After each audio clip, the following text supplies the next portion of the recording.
c'est la méthode des trapèzes. En fait, on avait vu qu'avec la méthode des rectangles, on pouvait faire quand même de grosses erreurs d'estimation, soit en surestimant ou en sous-estimant l'aire véritable sous la courbe que l'on cherche. Fait qu'un peu, bon, on a la même courbe. Pour expliquer la matière, j'ai déjà placé les subdivisions x0, x1, x2 jusqu'à xn, mes écarts delta x. Donc, dans la méthode des rectangles, on fermait nos sous-intervalles avec des rectangles comme ça ici. Une méthode qui semble être plus efficace déjà en partant, ce serait, au lieu de faire un rectangle, pourquoi je ne ferais pas un trapèze? Donc, un trapèze droit. Si j'ai mon angle droit, j'ai ma grande base, j'ai ma petite base. Imaginez qu'on le fait tomber de côté. Ça va devenir la grande base et la petite base. Ça va devenir ici la hauteur pour la delta x. Puis, pour avoir un trapèze, ce que je pourrais faire, tout simplement, c'est venir fermer en rejoignant les deux valeurs de f de x par un segment de droite. Puis ici. Donc, je ferai ça pour chacune de mes subdivisions. Puis on voit que l'erreur d'estimation qu'on fait est beaucoup inférieure à celle que j'obtenais avec un rectangle. Donc, si on fait ça pour chacun de nos sous-intervalles, on va obtenir quelque chose qui va ressembler à ceci.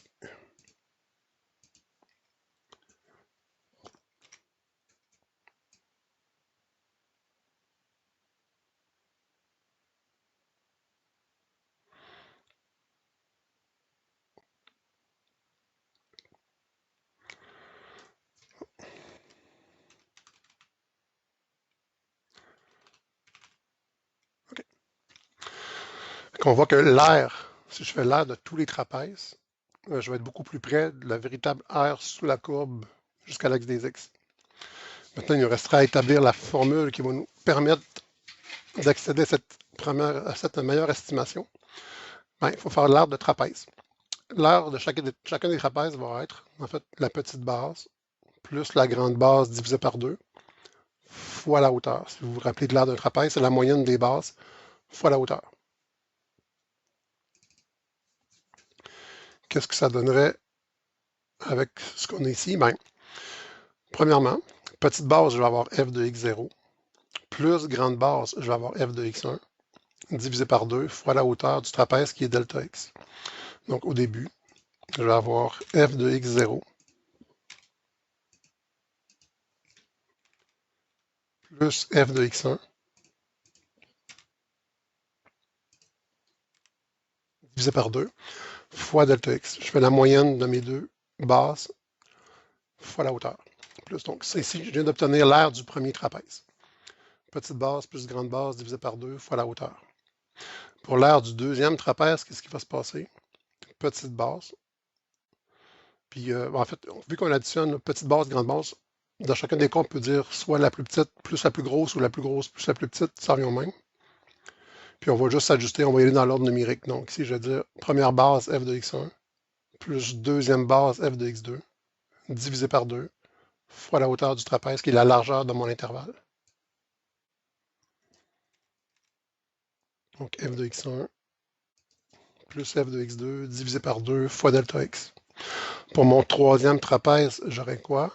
F de x2 plus f de x3 divisé par 2 fois la largeur delta x. F de x2 plus f de x3 divisé par 2 fois delta x, plus, je fais ça pour chacun des trapèzes, point, point, point, plus, puis l'avant-dernier trapèze, je tiendrai f de x indice n-2 plus f de x indice n-1 divisé par 2 fois delta x. Puis pour mon dernier trapèze, f de xn-1 plus f de xn divisé par 2 fois la largeur.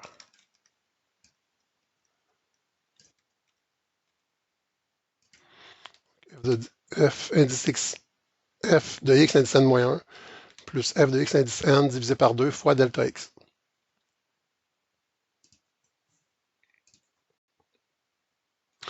OK, donc en faisant ça ici, j'obtiens la somme de l'aire de chacun des trapèzes, qui est l'approximation de l'aire sous la courbe, qui m'intéresse. Est-ce qu'il y a une façon de synthétiser cette formule-là? Bien sûr.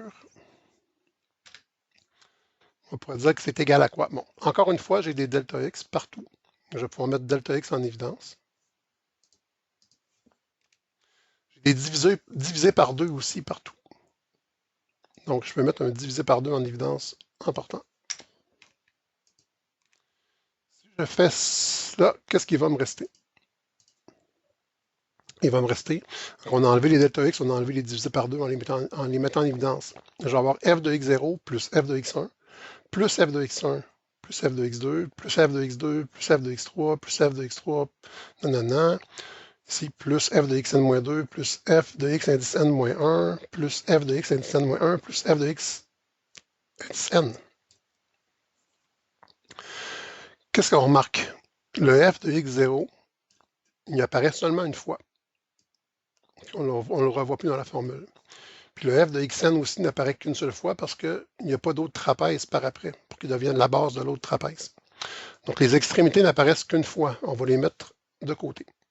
On va les mettre à part. Donc, f de x0 plus f de xn.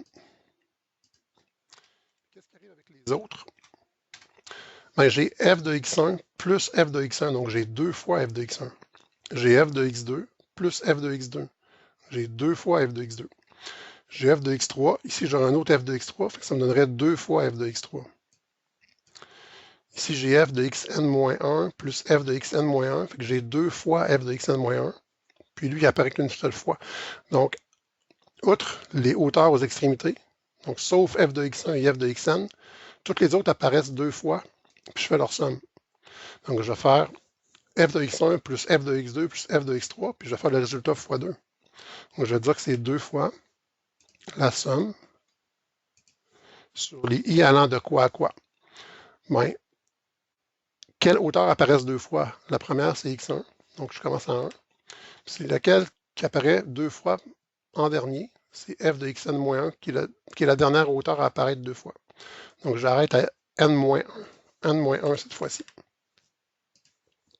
De f de xi.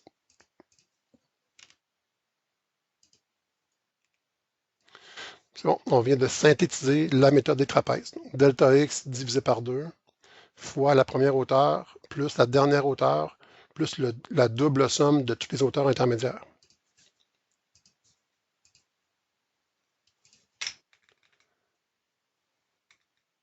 OK.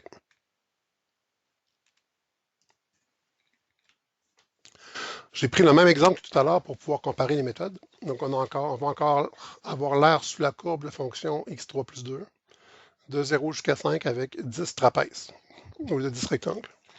Notre delta x ne changera pas, ça va être encore la même chose qu'on avait avant. Je vais venir le récupérer d'ici.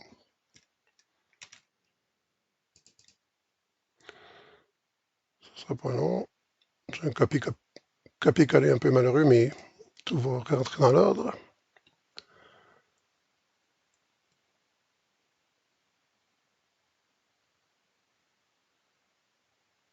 OK.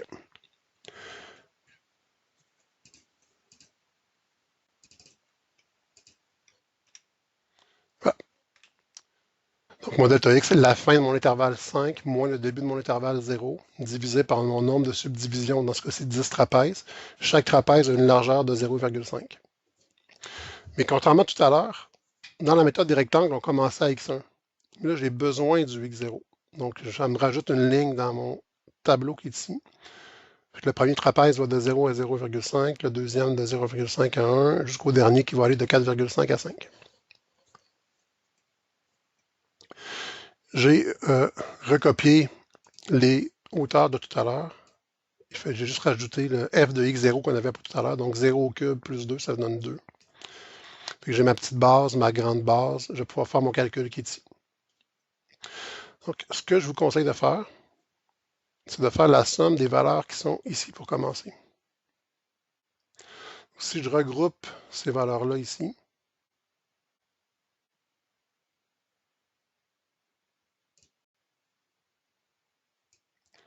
puis je fais la somme,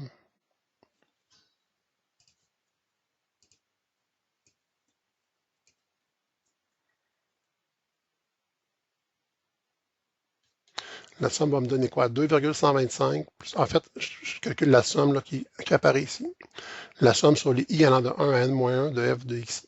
Donc, les hauteurs intermédiaires.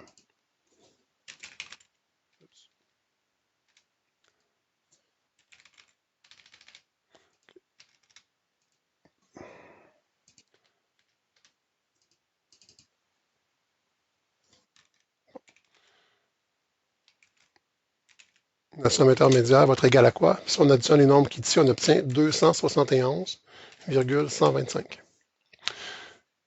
Je peux l'écrire au long. Intermédiaire. Somme intermédiaire.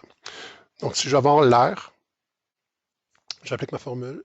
Delta x divisé par 2, facteur de la première hauteur plus la dernière, plus 2 fois la somme des hauteurs intermédiaires. Donc, on va obtenir quoi? On va obtenir que l'air est environ égal à notre delta x, qui est 0,5,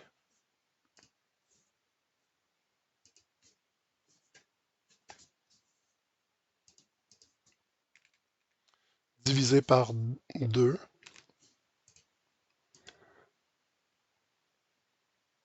fois la première hauteur, qui était 2, plus la dernière hauteur, la f de xn, qui est 127, plus 2 fois la somme, donc ici, plus 2 fois la somme des hauteurs intermédiaires, qui est 271,125. Si on fait ce calcul-là, on obtient 167,8125 unités carrées.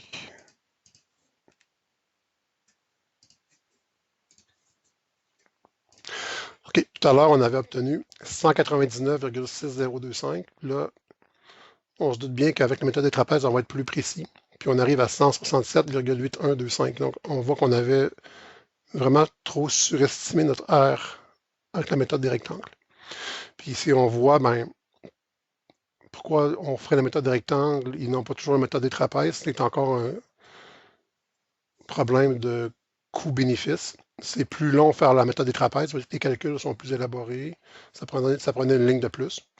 Mais en revanche, on gagne en précision. Si on revient voir sur mes pôles,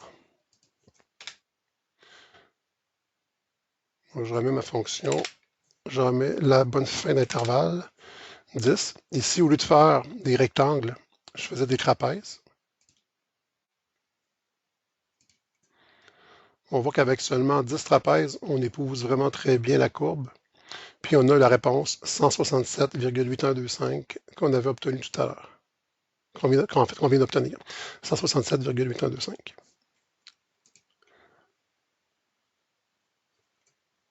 C'est la même chose, évidemment, si je mettais 2 trapèzes, j'aurais quand même une assez grosse erreur d'approximation. Si je mettais 3, ça s'améliore. 4, ça s'améliore. Évidemment, à 10, c'est déjà très bien.